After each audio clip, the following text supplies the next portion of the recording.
Hai Bapak Ibu yang berbahagia, berjumpa kembali dengan saya, Dr. Andri, spesialis kedokteran jiwa dari Omni Hospital Alam Sutera Tangerang. Di kesempatan kali ini saya ingin sedikit berbagi kembali tentang masalah yang terkait dengan gangguan kecemasan. Dalam hal ini adalah masalah kepribadian dari orang yang mengalami gangguan kecemasan tersebut. Jadi banyak pertanyaan terkait dengan mengapa orang yang perfeksionis atau punya kepribadian tipe A seringkali lebih mudah mengalami gangguan cemas daripada orang yang santai, easy going seperti itu. Nah, sebenarnya karena adanya faktor yang berkaitan dengan mekanisme di sistem saraf pusat tersebut. Jadi kita bisa bayangkan nih ya, kalau misalnya kita ini orangnya tuh perfeksionis. Orang yang perfeksionis itu kan tentunya semuanya sepertinya ingin dia atur. Semuanya ingin seperti apa yang dia mau. Ya, seringkali kenyataan yang terjadi di kehidupan kita kan tidak semuanya sesuai dengan apa yang kita mau. Kadang-kadang kita kepengen ini, dapatnya ini. Kita maunya begini, kita dapatnya ini. Apalagi kalau menyangkut dengan orang lain. Kita mungkin punya karyawan, punya teman, punya saudara, atau bahkan punya pasangan hidup yang belum tentu bisa maunya sama dengan kita. Nah, problem ini mungkin biasanya awal-awal pertama tidak terlalu bermasalah. Tetapi kalau terus-terusan seperti itu terjadi, maka otak kita itu akan merasakan sepertinya beban.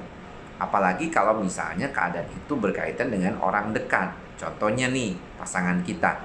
Kita mau misalnya pengen pasangan kita seperti ini, seperti ini, seperti ini gitu. Tapi kemudian ternyata pasangan kita berlaku sebaliknya. Kita mau ngomong nggak enak, kita mau nggak ngomong, kita kesel.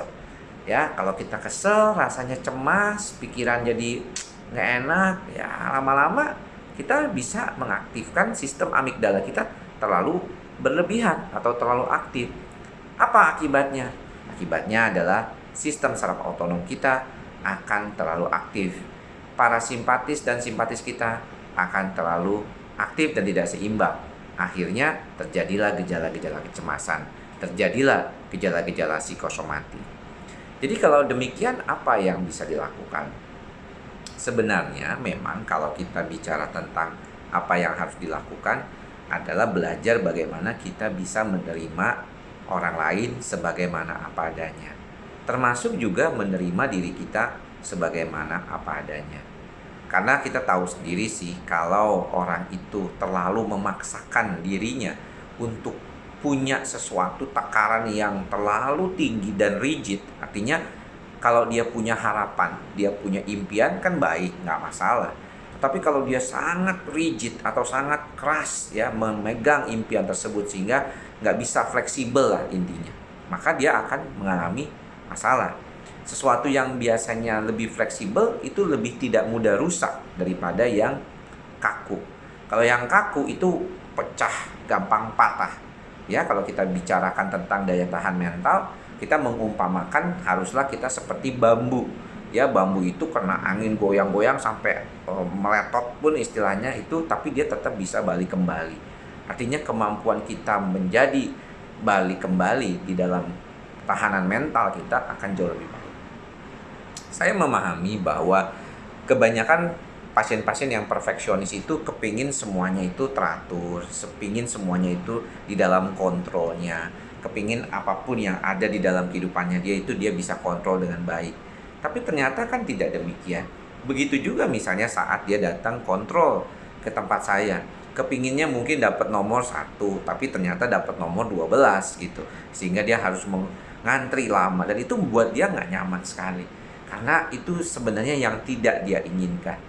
Nah, lalu kalau misalnya dia bisa terima kenyataan yang dia alami tersebut dengan cukup baik, maka dia bisa santai, dia bisa lakukan hal yang lain sambil menunggu, atau mungkin mencoba datang keesokan harinya.